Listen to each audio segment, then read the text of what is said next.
Vision and values. That is the subject today. We made 1 million in our second year in practice. We're trying to help as many chiropractors and future chiropractors do the same to help as many people as possible. I don't run any ads, so if you enjoy the content, please subscribe and share with your colleagues and future colleagues to get on the path to victory. You have to understand how things are up here. The vision of a business tell you where the business is heading, and the values tells you how everyone on the business should be acting.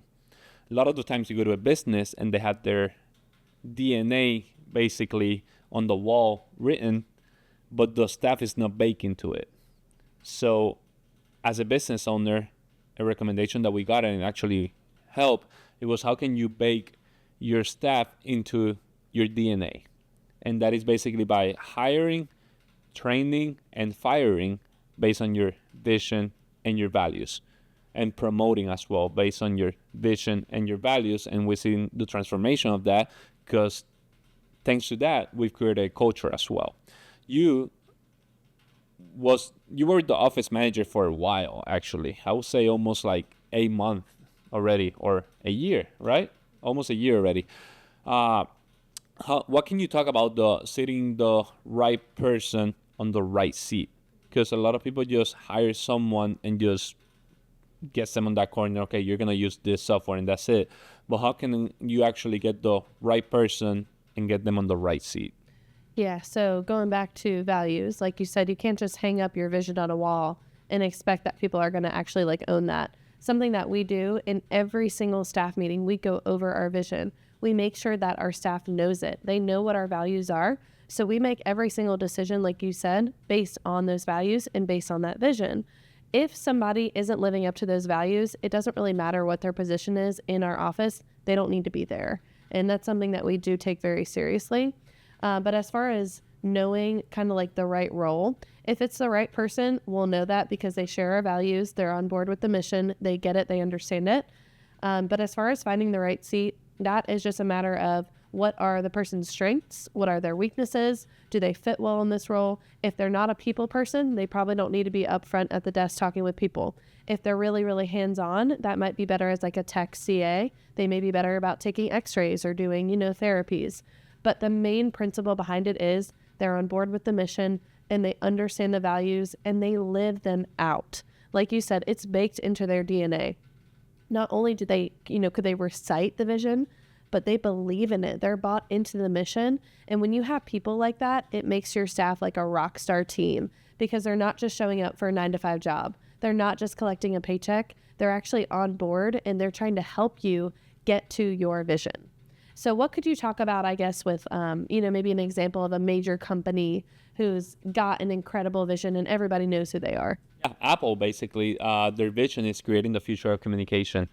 What have we seen? Basically, Apple has stayed with the world and they're always innovating based on the values as well, is how can we make it simple for people to use? So if you think about their vision, basically it was creating the future of communication.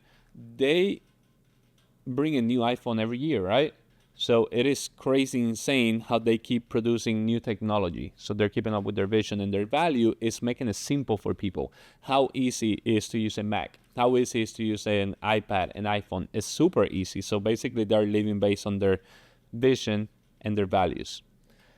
When we had the opportunity now of opening multiple offices, I remember when we opened, we were telling our staff, hey, this is going to be a training center. And we told them our vision, that it was having 300 offices around the country. That way we could better serve the community in different communities. It doesn't have to be big cities, but it's going to be different communities. That way we could better serve the people. Some of them were bought into it. You could tell. Some of them were a little hesitant. That's why they're not here with us right now. But when the opportunity came to get 2 offices in less than 2 months, everyone was into it, to the point that the chiropractors were coming to train on our location and the staff already knew what to do. It wasn't like, okay, guys, we need to get ready for next week. No, they already knew what to do. It was like running a bike because we prepared for that since the first year. And now opening more offices, they could see it into reality. I was not expecting it to be as fast. I was expecting 5-7 years. Everything came so fast. It's a big blessing from the Lord. But the staff was ready. The staff was ready to go because they were already bought into the vision and the values. Right. And that's why you had the ability to take off a month, to be out of the office a month to open and help get these other offices set up, was because of that prep work. People say that opportunity is where skill and luck meet. And so it came on all of a sudden. It was oh my gosh, okay, we're doing this. It happened just like that. But nobody was freaking out because they already knew that this was coming. It was just a matter of when. If someone was freaking out, it was me actually, because I'm a micromanager and I'm like, wow, the office is not going to be the same without me. What am I going to do? What is the staff going to do without me in the office? Have the best month, and everything is cruise control because the staff was ready. Right. And it reminds me of a Bible story actually about Gideon. And this is what we've based our entire business around. So if you aren't familiar with the story of Gideon, it goes back to Judges chapter 6-8. Basically, Gideon is called to create an army to fight the Midianites. And his army, he gathers 32,000 men, soldiers, to fight the Midianites. And God says, this is too many people. You need to reduce this to only 300 men. And I do believe that the movie 300 is based off of this as well. So he's got 300 men to go against tens of thousands of soldiers. And, you had to think he was probably scared. These men were probably scared. But he knew that with God by his side, he was able to do this. He was able to fight this amount of people, even with his small numbers, because he had the right people in the right seat, right? He had the right people behind him. They were bought into the vision. They had all the same values. And so in this story, in Judges, basically God gives Gideon the gift of creativity and to be clever. And so they create confusion in the night, and the Midianites end up attacking themselves. So they end up defeating themselves. God originally reduced the men to 300 from 32,000 so that God could take the credit for the victory and not a human strength, not man's strength.